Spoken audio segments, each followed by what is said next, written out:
Hey guys, welcome back to another episode of Striking with myself and my partner in crime, Zach, who's behind the camera holding a Big Mac. I got bars. All right, enough of that. So with that being said, today we are going to go over our distance and the different zones that you can operate in. And what do I mean by zones? Well, there's different ranges of fighting, okay? You have what we call our yellow range, which is a distance between me and my subject where I can hit him or he can hit me, okay?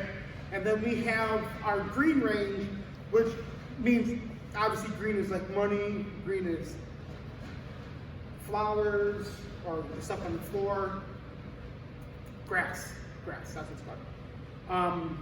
And you're just free to be out there, right? And then you have our red zone, which is fire, it's hot, you're in that hot box. And anytime you're in that hot box, you know, you gotta get compressed, you gotta tighten up.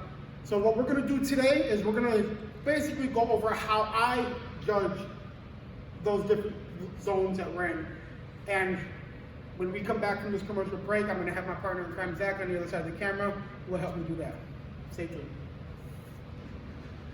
All right, guys, I got Zach with me now, and we're gonna go over the different zones, and we're going to go over my zones because my zones are different than Zach's zones, and Zach's zones are different than your zones.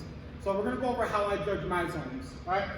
So the first thing I do when I'm going to compete or used to compete or spar or do anything that's going to put us in this realm is I touch the hands. I even do this when I shadow box. I touch the hands, and that is my first inkling on what zone I'm in. I can gauge the length of his arm versus my arm. If Zach extends his arm and I touch it like this and I'm not fully extended, I know like I got a longer reach of him. 9 out of 10 times I'm fully extended and they got the bend in the arm, they got the longer reach on me. So that would be my yellow zone. And more often than not, you're gonna find yourself operating in that yellow zone because you're fighting. You have to get there to hit somebody. So how I determine my green zone would be when if my arm's extended and his arm's extended, and we're like our fingertips are touching. I don't know if I'm losing the camera right now. I don't want to do this. This would be like the beginning of my green zone right here.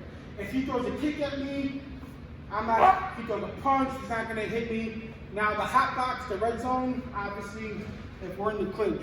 If we're anywhere where he can elbow me, he can knee me, that would be the red zone. Okay, so let's talk about each range here and some things that you can practice while you're by yourself shadow boxing.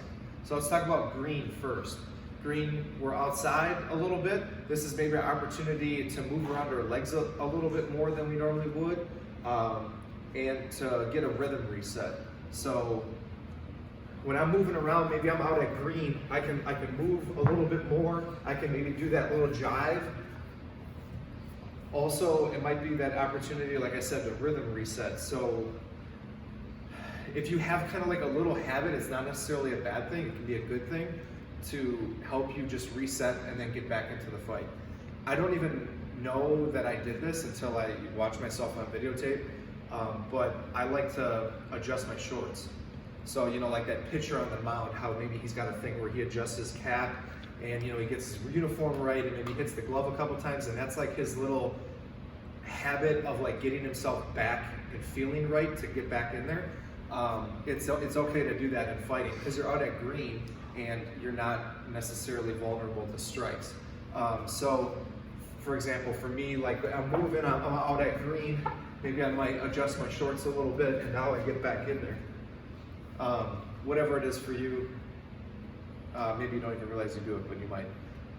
Another opportunity out at green is to get a good deep breath, right? We talked about that before.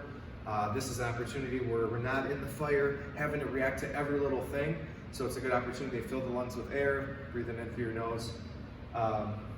One more thing to talk about out at green is the fact that just because you are at green doesn't mean that your opponent can't quickly close that to yellow.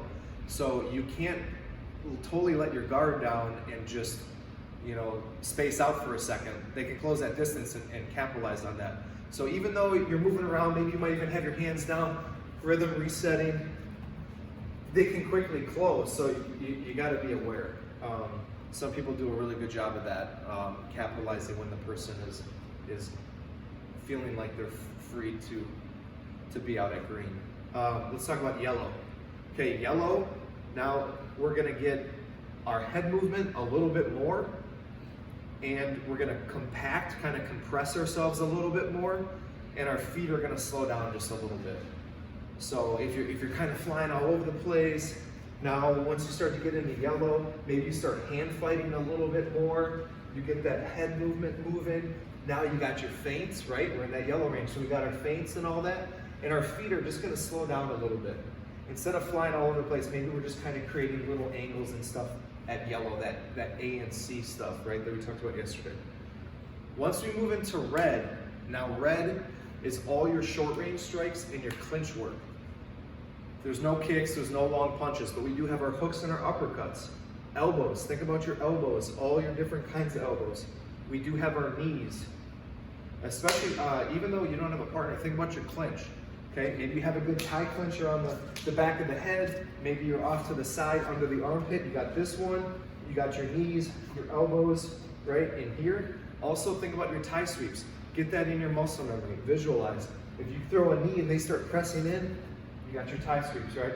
You get your bicep control, your underhook, you bring them in hip to hip, and you got your tie sweeps. Practice those as well. After you get the tie sweep, look to capitalize with that next strike. Okay, and then next we'll give you a little demonstration on this. Ding, ding, ding. Green, green. Yellow combo. Green. Yellow combo. Red, red. Red, red. Green. Red. Yellow combo. Have you seen the transition and how Zach was moving? He wasn't always in control of what zone he had to operate in. There was a couple transitions in there where if you're visualizing it, his opponent forced the transition from, especially when you were in green. Yeah, so you don't always have to be the person to go from yellow to red. Yes. Sometimes when you're in yellow and you call red, it's like him closing distance on me. Yep. Maybe coming in for a takedown or something. Absolutely. So guys, again, thank you for taking this time to watch our videos. We love the feedback. Keep it coming. Also, subscribe. And then with that being said, we'll wrap this up today, and then we'll see you guys again tomorrow. Thanks.